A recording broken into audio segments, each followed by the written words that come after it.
Labą dieną visiems. Iš tikrųjų džiugu čia būti ir jausti tą atmosferą tokią visada, kai yra šita gyvybės konferencija, tai tu persimi tokia jausena, kad tai yra žmonės, kurie brangina tave ir brangina kitus. Tai tas net kūniškai yra justi, tai yra labai smagu ir kartu stiprina ir mane kaip dėstytoją, kuriam tenka dirbti su studentais ir kalbėti apie žmogaus orumą ir apie žmogaus savaiminę vertę ir duoda tos motyvacijos. Tai tikiuosi kažkiek ir pats prisidėsiu prie to, kalbėdamas labai įdomią temą. Ir kai pradėjau šitą temą gilinti, supratau, kad jinai yra labai plati. Ir todėl mano ta pamatinė tezė, kurią jūs matote užrašytą čia, aš ją tik tais turbūt tik iliustruosiu. Kad ją išanalizuoti, pagrysti reikėtų kur kas daugiau laiko. Ir šita tezė yra tai, kad reprodukcinės teisės ir įstatymas, kuris Lietuvoje yra siūlomas, jis nėra apie žmogaus teises visų pirma. Bet jis yra, iš tikrųjų, tai yra kaip instrumentas gyventojų skaičiaus reguliavimo priemonė, kuri yra pasenusi, ne tai, kad net etiškai ir morališkai netinkama, bet ir pasenusi dabartinėje situacijoje, kokia yra Lietuva ir vakarai, kur išgyvena demografinę krizę ir mes išgyvenam depopulaciją. Tai dabar sudarys mano pranešimą 3 dalis, kadangi gyventojų skaičiaus reguliavimas yra valstybės vykdomos biopolitikos dalis, tai pirma dalis bus apie biopolitikos sampratą, antra dalis apie populiacijos kontrolės idėjos ištakas ir galiausiai apie reprodukcinės sveikatos ir teisių paradigmą, kuria ir remiasi minėtas įstatymas, nes reprodukcinių teisių įstatymas yra tik tais tos paradigmos viena galbūt pagrindinė, bet sudedamoji dalis, bet šitą paradigmą apima taip pat ir pagalbinio arba dirbtinio vaisinimo įstatymą, surogacijos, jeigu bus Lietuvoje įstatymą, ir klonavimas irgi patenka į tą temą. Ačiū Dievui, klonavimą mes Europoje kažkaip tai esame užkonservavę ir tikiuosi negrįšime prie to. Kiekvieną dalį lydės vizualinė iliustracija, kurios aš neaiškinsiu. Ir jeigu jūs turite suprasti iš to, ką aš kalbu, kodėl aš ją parinkau, jeigu nesuprasit, mano pranešimas buvo blogas, o jeigu suprasit, vadinasi, aš viską padariau teisingai. Tai pradėsiu nuo biopolitikos sampratos. Jau Platono mąstyme apie politiką mes galime matyti užuomazgas pačios biopolitikos idėjos, nors pats Platonas šitos savokos ir nevartojo. Jeigu mes tą savoką suskaidytume, tai būtų 2 žodžiai – bios ir polis. Reiškia, polis yra miestas, iš polis miesto kilo politika, o bios turi kelias reikšmes graikų kalboj. Viena iš reikšmių yra gyvybė, kita reikšmė yra gyvenimas, žmogaus gyvenimas, bet galima kalbėti ir siaurąja prasme kaip kūnas. Tai biopolitika būtų kaip politika orientuota į žmogaus gyvybės arba biologinio kūno siaurąja prasme valdymą administraciniam, teisiniam, politiniam priemonėm arba individualiam lygmenyje, arba kolektyvinė lygmenyje. Tai šitie 2 lygmenys iš tikrųjų persidengia. Gyvybė individualiam lygmenyje yra žmogus, gyvybė kolektyviniam lygmenyje būtų populiacija. Populiacijos kūnas yra tokia savoka taip pat vartojama. Aišku, dar graikai turėjo ir skyrė, kalbėdami apie žmogaus gyvybę, skyrė bios ir zoe. Tai bios buvo gyvenimas arba gyvenimo būdas, kurio ateiniečiai siekė, ir jūs matėte tą idealą, kuris buvo pavaizduotas, o zoe buvo gyvenimas ta biologinė prasme. Ir tada klausimas, kodėl turėtų būti ne biopolitika, bet zoopolitika, ar ne? Bet atsakymas būtų turbūt toks, kad tai, kaip mes elgiamės arba traktuojame gyvybę, pavyzdžiui, kaip mes reguliuojame pagalbinį apvaisinimą, tai tuo pačiu būdu ir kuria tam tikrą gyvenimo būdą. Tai reguliuodami gyvybę biologinę prasme, jos pradėjimą, jos susilaukimą ir taip toliau, ir nustatydami principus, mes kartu nustatome, jau ten yra užkoduoti principai gyvenimo būdo, kuris kyla iš to reguliavimo. Pavyzdys yra dabar pagalbinio apvaisinimo įstatymo projektas, ar ne, kuris numato pagalbinio apvaisinimo galimybę vienišoms moterims. Ir šita galimybė automatiškai kurs tam tikrą gyvenimo būdą ir tai reiškia formuos ir bios. Tai zoja ir bios atskirti nelabai įmanoma ir bios turbūt žodis, kuris yra talpesnis. Dabar, kaip matot, tokios nelabai gražios citatos iš Platono, ar ne, kurį tikrai mes remiamės, atrodo, bet turbūt reikia suprasti, kad graikai, kad čia yra Platono mąstymas apie, bet ne praktika, kuri buvo taikyta Atėnų mieste. Ir kitas dalykas yra tai, kad graikams buvo labai svarbu grožis. Ir grožio etaloną jie siekia sukurti ne tik tais vaizduojamajame mene, bet ir taip pat ir miesto valdyme, ir taip pat ir pačioj populiacijoje, tame biose.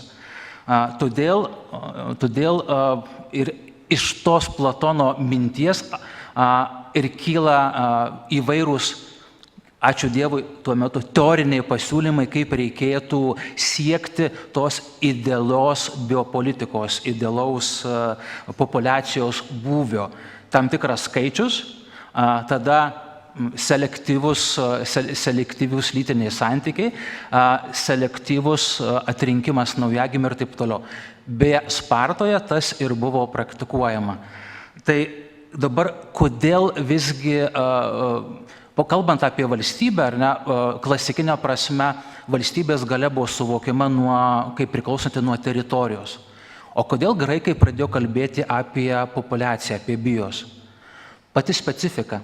Graikų miestai buvo maži miestai, graikų valstybės buvo maži miestai valstybės ir jų galią lėmė ne teritorija, kurią jie turi, o jų galią lėmė gyventojai ir jų kokybė, kokią jie turi. Ir čia galim prisiminti 300 spartiečių ir tą patį filmą, kur būtent rinktiniai 300 spartiečių nugali didelę persų armiją. O Persija rėmėsi būtent teritorinę galią. Ir kai mes dabar žvelgiam į Ukrainą, mes matome tą patį. Viena valstybė remiasi teritorinę galią, resursais ir gyventojų skaičiumi, o kita pusė remiasi iš tikrųjų vertybinėmis nuostatomis ir galia, kuri kyla iš žmonių valios.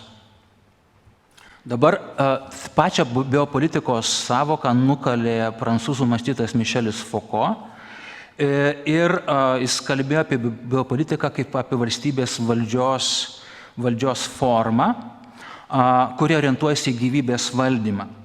Jos objektas yra ne pavienis individas, o populiacija kaip tokia. Gimstamumas, mirtingumas, sveikata ir taip toliau.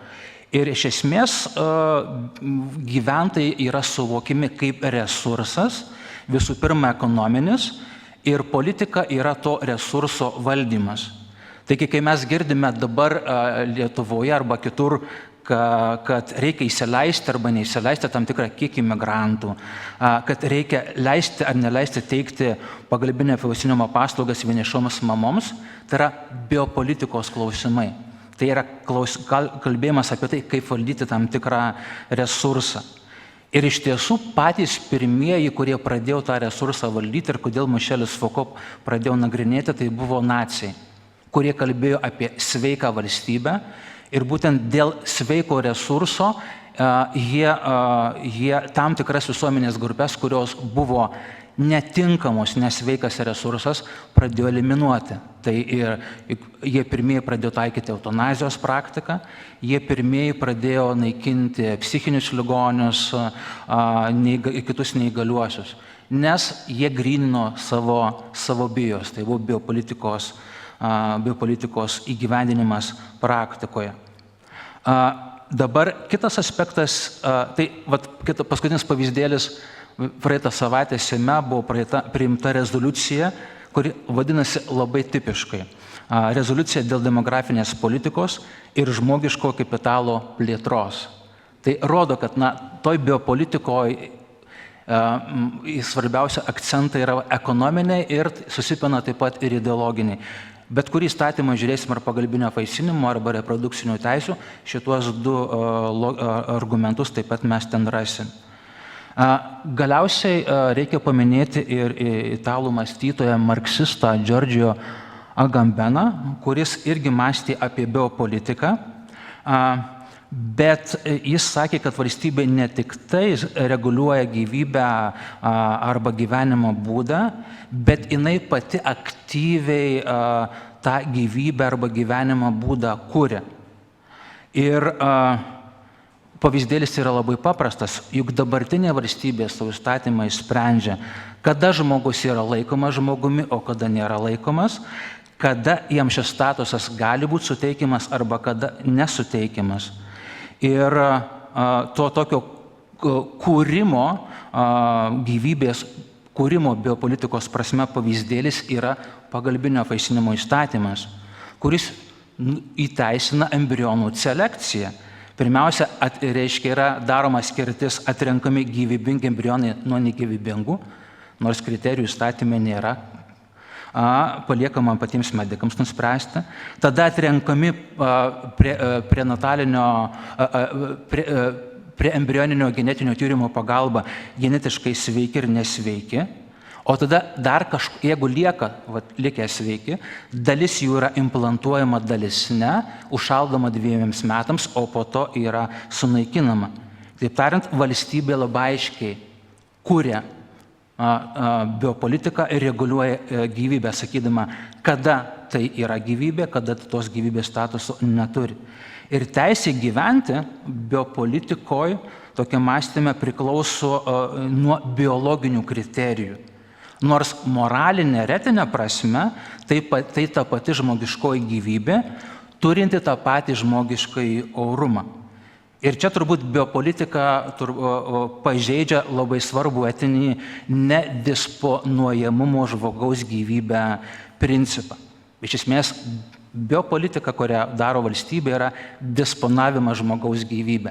Ir jeigu įstatymų leidėjas nori būti etiškas, jis turi galvoti, kaip sukurti įstatymą, kuris nedisponuotų žmogaus gyvybę, o įgalintų žmogaus gyvybę. Tai čia tiek būtų trumpai apie pačią biopolitiką. Einame prie kitos temos. Populiacijos kontrolės ištakos. Aš manau, kad šitą iliustraciją jums patiks. Kysa, kam jums pinigai, juk jūs neturite fantazijos. Kas nori, gali ir nusiskenuoti ir pasižiūrėti pačią ištraukėlę. Dabar, kodėl aš šią įdėjau? Populiacijos kontrolės minties ištakos sietinos su anglikonų pastoriumi Tomu Maltusu, kuris stebėdamas gyvenimą pamatė tokį dalyką, kad ir įvardino matematinę logiką, kad žmogaus gyventojų skaičius didėja geometrinė progresija, o maisto produktų gamyba didėja aritmetinė progresija. Ir tada jis konstatavo, kad nespės žmonių gausės, maisto pagaminti nespėsime ir tada, reiškia, neišvengiamai bus badas ir katastrofos. Ir norint išvengti to gresiančio bado, yra būtina populiacijos kontrolė. Ir jis pirmasis, kuris pradėjo kalbėti apie populiacijos kontrolę ir principus populiacijos kontrolės.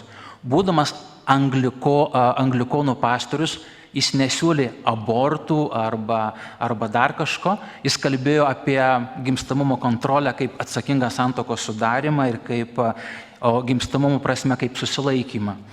Vėliau kitų mąstytojų šitas dalykas nesaisti. Galima jį būtų pakritikuoti tuo, kad, pirmiausia, jis biologinius dėsnius pritaikė žmogui, kuris turi laisvą valią ir gali apsispręsti neturėti gyvybės, ir tą mes dabar stipriai labai matome. Kitas dalykas, jis truputėlį neatsižvelgia į tai, kad yra mokslo technologijos raida, tai yra žmogaus kūrybiškumas, kuris leidžia pagreitinti ir panaudoti tuos resursus ir išmaitinti žmonės. Ir trečias dalykas yra tai, kad jis neatsižvelgia į tai, kai yra tam tikri natūralūs įvykiai gamtoje, kurie sureguliuoja tam tikrą prasme tos populiacijos dydį arba ją įtakoja. 20 amžiaus viduryje, po Antro pasaulinio karo, šita Maltuso demografinė teorija ir su jie susijusios baimės atgijo, nes mes turėjome taip vadinamą tokį demografinį sprogimą. Ir jis buvo ne tik tais Trečiojo pasaulio šalyse, bet ir vakaruose. Tas baby boomo karta Amerikoje, ta pati karta, tik taip nevadinama, buvo ir Europoje. Mūsų seneliai, tėvai, irgi turėjo vyresni tėvai turėjo po daug vaikų. Ir tada atsiranda naujieji Maltuso pasekėjai, kurie atgimdo teoriją ir dar truputėlį ją patobulinam, sakydami, jie supranta, kad mes galim per mokslą ir technologinį pažangą prigaminti maisto, bet tada atsiranda tas, ką kalbėjo kunigas Narbekovas, šiukšlės, o kur šiukšlės dėti. Tai nors mes ir maisto prigaminsime, ir drabužių prigaminsime, bet tai kenkia gamtai ir grėsia ekologinė katastrofa. Ir va čia užgimsta klimato kaitos alarmistai, kuriuos mes dabar ir girdime. Ir tada populiarioje kultūroje atsiranda ne viena knyga, kuri šitą nerimą kelia dėl demografinio sprogimo. Ir į tai reaguoja politikai, į tai reaguoja įtakingi asmenys. Bet kita viena iliustracija, kurią šiandien radau, kad tas, kas buvo prieš 70 metų, tą patį ir dabar yra skelbiama. Jau ateis laikas, kad mes turėsime demografinę katastrofą ir bus labai labai blogai. Tai 3 knygos, kurios pasirodė po Antro pasaulinio karo, ypatingai populiacijos bombų, buvo ta, kuri labai užkrovė visuomenę ir paskatino imtis žūtbūtinių priemonių, kaip tą populiacijos nekontroliuojamą augimą valdyti. Ir čia mes turime populiacijos kontrolės pritaikymą jau praktikoje, ko Maltusas negalėjo padaryti, tik mąstyti, tą 20 amžiaus viduryje pradeda daryti politikai. Ir bekapstydamas iš tikrųjų atradau labai įdomią seką, kuri rodo, kad net vieno žmogaus indėlis, geras arba blogas, gali turėti dramatiškų pasekmių žmogaus ir visos visuomenės gyvenime. Buvo toks Hugas Everettas Moras, reklamos agentas, kuris perskaitė knygą Road to Survival ir tada taip išsigando, kad jis visą savo gyvenimą paskyrė įvairiems projektams skirtiems populiacijos kontroliai. Šitas žmogus įkūrė savo fondą, taip pat vadovavo fondui laisvanoriškos sterilizacijos tuo metu ir negana to jis priėjo prie tam tikrų įtakingų žmonių.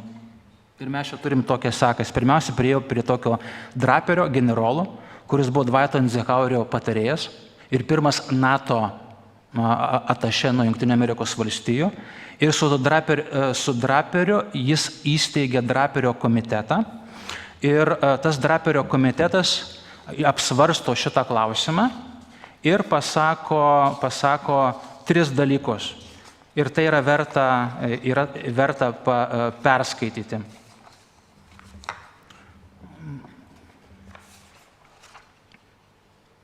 Teikti pagalbą besivystančioms šalims, kuriant programas skirtas gyventojų skaičiaus augimui riboti.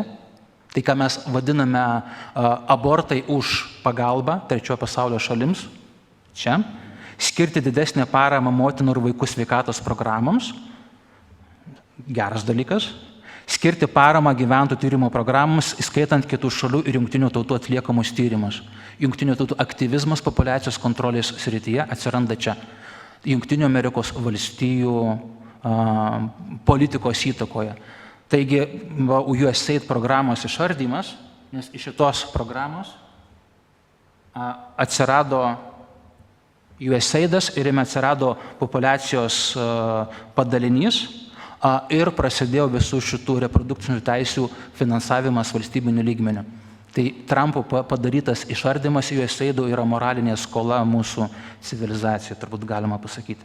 Negana to, Hugas Everettas Moore'as priėjo prie vieno didžiausių verslininkų tuo metu, DuPonto, didžiulės chemikalų bendrovės vadovo, bendrovė, kuri išrado freoną šaldytuvams, viskozę, pakaitinį šilką ir visus kitus dalykus, tai dabar kai būtų Gatesas, ir suįsteigė populiacijos krizės komitetą. Ir būtent šitas komitetas padarė tai, ką negalėjo padaryti ta pati nevyriausybininkė Margaret Sanger su savo planuotos tėvų asociacija, nes jie nevyriausybininkai buvo, bet jie neturėjo lėšų. Tai šitas komitetas, jisai pirmiausia įsteigė tą prie USAID populiacijos padalinį, tada padėjo įsteigti įtakojo Jungtinių tautų populiacijos fondą, taip pat surinko lėšas akcijų, mes dabar fundraisingų, lėšas tarptautiniai planuotos tėvystės asociacijai ir padarė lemiamą įtaką dėl Kairo gyventojų ir vystymosi konferencijos programos formavimo. Iš vieno žmogaus viskas. Tai kai mes kartais kalbam apie sąmokslo teorijas ar tai, kad čia kažkas kažką įtakoja ar neįtakoja, rodo, kad advokacija yra labai svarbus dalykas, kuris gali turėti gerus arba blogus pasekmes.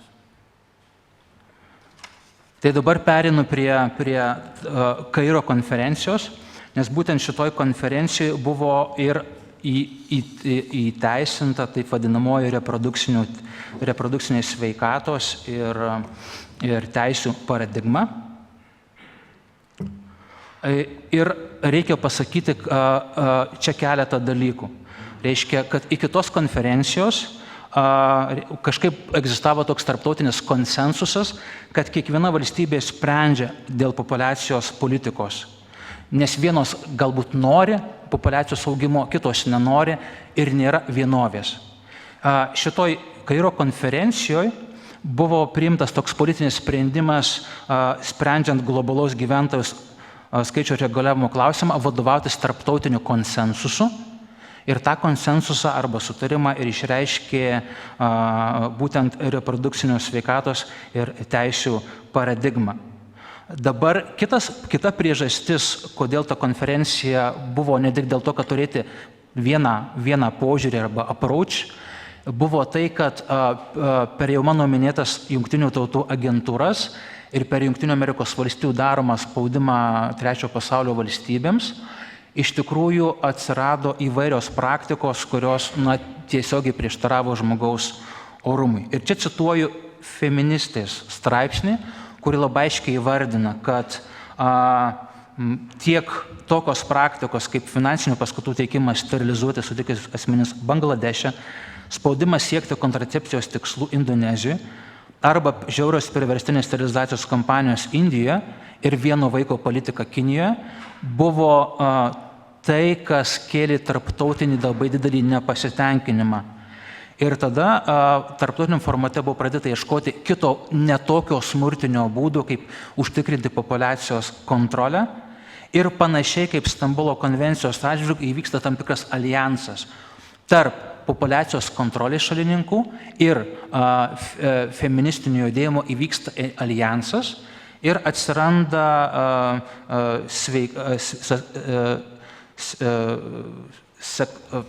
reprodukcinės sveikatos ir teisių paradigma, kuri pastatė šeimos planavimą kaip pagrindinį koncepcinį elementą skirtą populiacijai kontroliuoti. Ir pereinam dabar prie tos reprodukcinės sveikatos ir teisių paradigmos.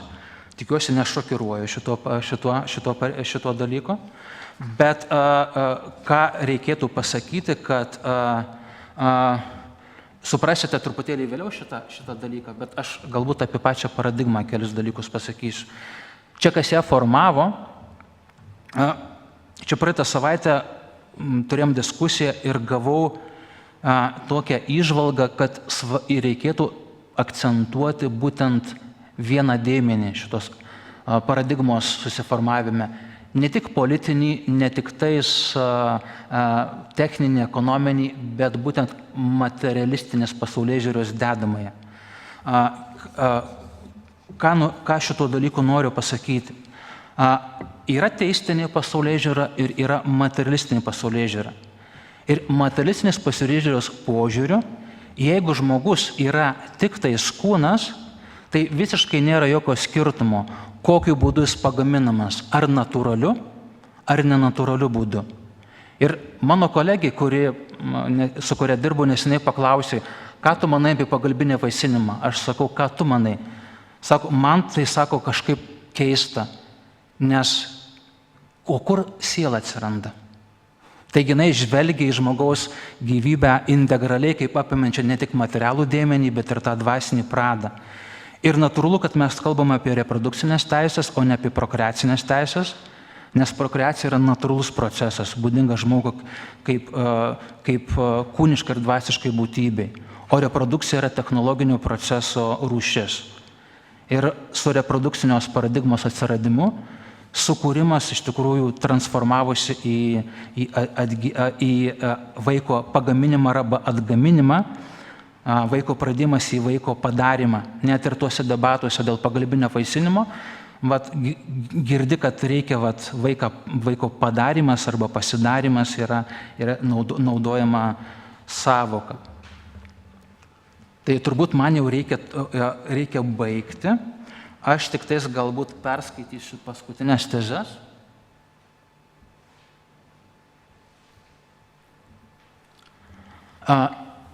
Išvados mano būtų tokios, kad reprodukcinių teisų ir reprodukcinės sveikatos paradigma atsirado siekiant demografinių gimstamumo mažinimo tikslų, tai yra nesveikatos politikų tikslų visų pirma. Ji neatliepia 21 amžiaus valstybių susidurinčių su depopulacija demografinių poreikių ir jos taikymas visuomenėje susidurančioje su demografinė žiema kelia abejonių tikslingumo požiūrių.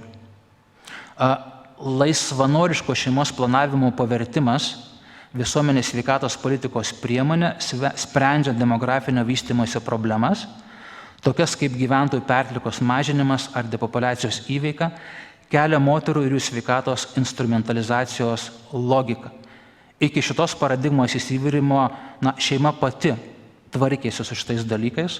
Dabar valstybė vis labiau ir labiau kišasi ir reguliuoja ir netiesiogiai pasako, kaip geriau būtų, kad gyvybė atsirastų.